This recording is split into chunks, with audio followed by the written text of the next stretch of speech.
Hello, my fellow biosemioticians. Time is tight, so I'm going to dive right in. This is on the semiotic grounding problem. I want to ask first, what's biosemiotics' message to biologists, if any? One answer is there's no message. We're siloed. Biosemiotics is a wholly independent field. Another is biologists need semiotics. That is, we're in the business of advocating to biologists that they need to pay attention to semiotics. A third is naturalizing, and I'm going to focus a little bit on that ising at the end, which is like rationalizing or moralizing. We offer various ways to map parallels between biomechanics and semiotics.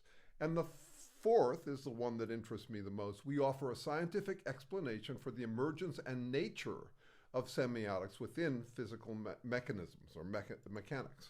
So that's the one I want to highlight here. And I think we have a problem.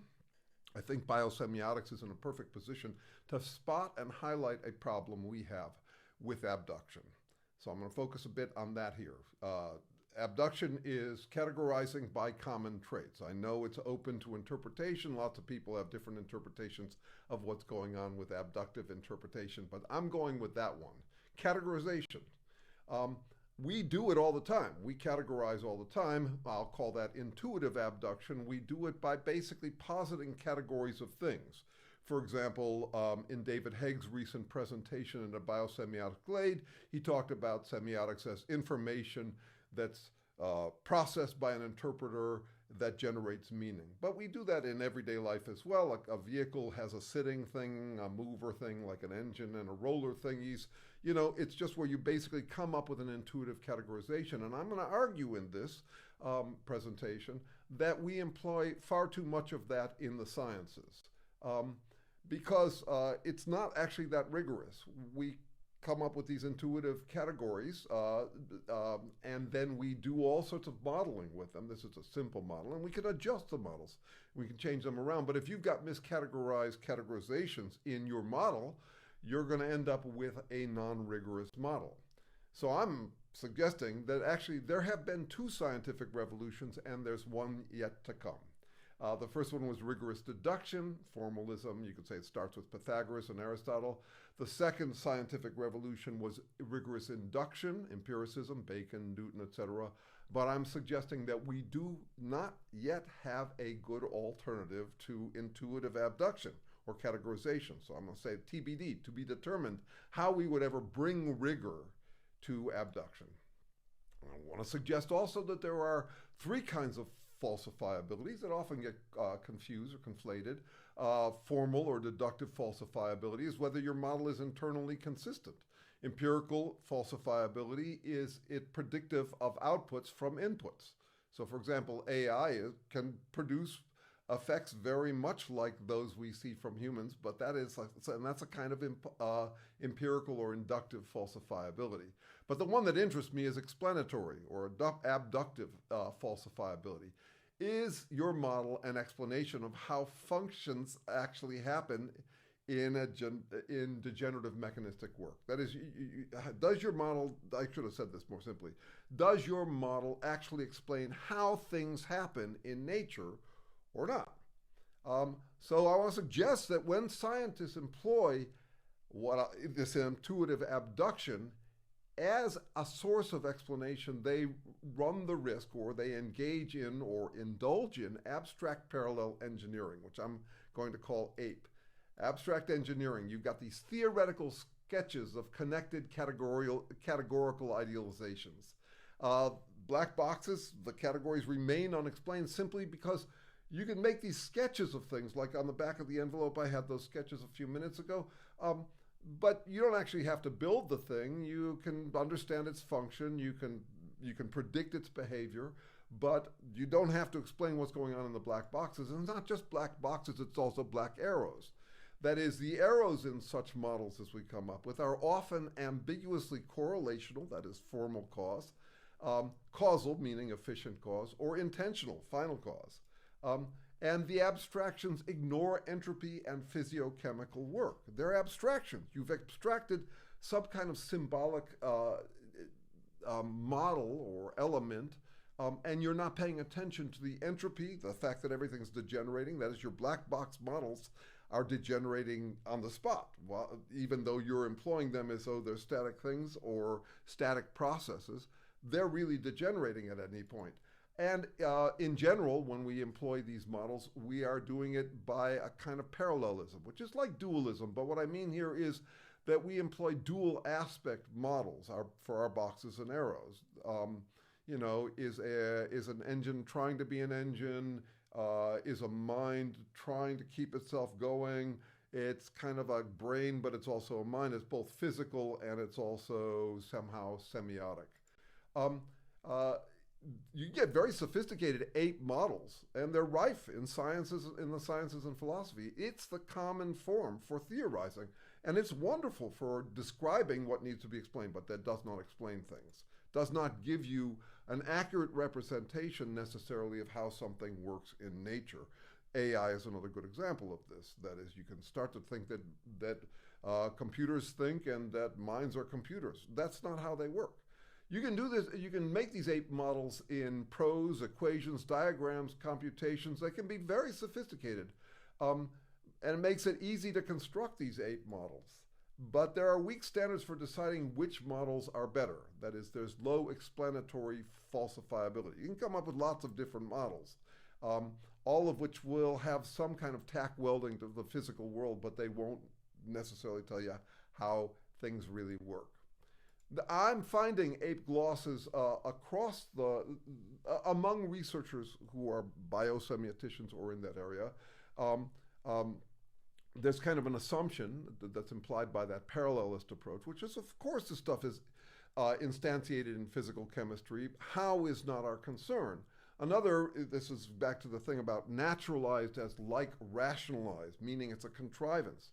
That is, you simply assume some rule that physics becomes semiotic once there's some force in the world, some categorical force like natural selection or genetic replication or information or complexity or cybernetics. Here are two quotes from biosemioticians of some note that I think point to, they expose how much the ape model continues to be rife in biosemiotics, and I think that's a problem. Well, apparently you meant explanation of final causation on the basis of physics, efficient and formal causation. But this kind of grounding is simply not possible and not needed. That's from a biosemiotician. Here's another one. But the reality of alternatives for the one who interprets, why not at the chemical level? You simply assume, yeah, of course this stuff is instantiated in physics and chemistry. How is not our issue? And I think that's a problem. Biosemiotics, I'll argue, is perfectly positioned to lead a paradigm shift away from ape pseudo-explanations, but only if the field stops relying on it. So I'm going to propose some steps towards a third scientific revolution imposing rigor on abduction.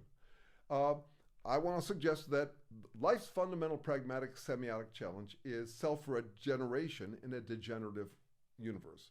If your biosemiotic model does not explain how your biosemiotic model stays in existence as everything degenerates, then I don't think it's any better than, it's just another ape model.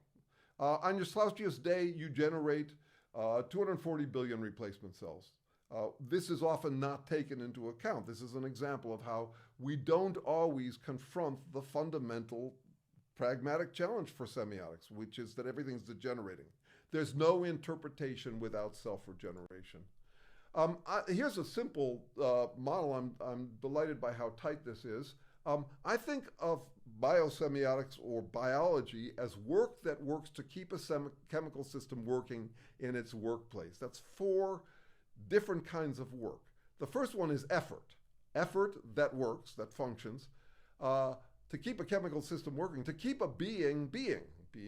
Being is a verb and a noun. It's an active process, me staying a being, those 240 billion cells I have to regenerate on even my slouchiest day.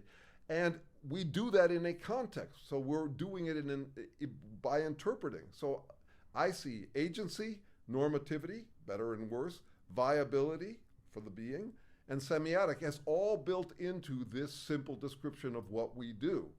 There's by-ness, that is work by an organism, for the organism, for its own wellness, with respect to its circumstances. And though this is cut off, I'm saying per sin, none of these four features manifest in the absence of the other. They come out as a piece. They emerge as a piece. All four features are prohibited in the physical sciences and inescapable in the life and social sciences. And though they're inescapable, they are often ape-denied. That is, you can pretend them away if you want. If you employ that ape method and you simply posit categories by means of intuition, that is intuitive abduction, yeah, you can deny it, but it's right there. It's clear that life that works to keep itself going in its workplace.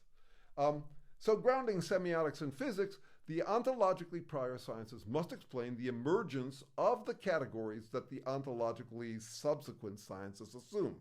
I'm just starting with that assumption. So you've got the tree of life, but it's grounded in physics and chemistry.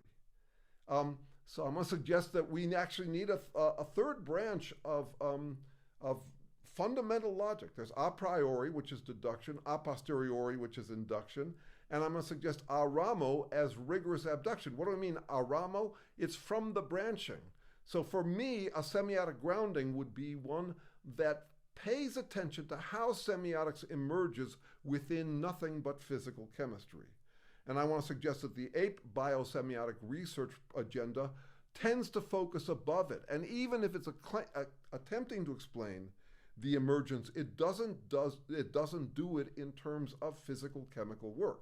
Semiotic research in general focuses on human level symbol competent effort.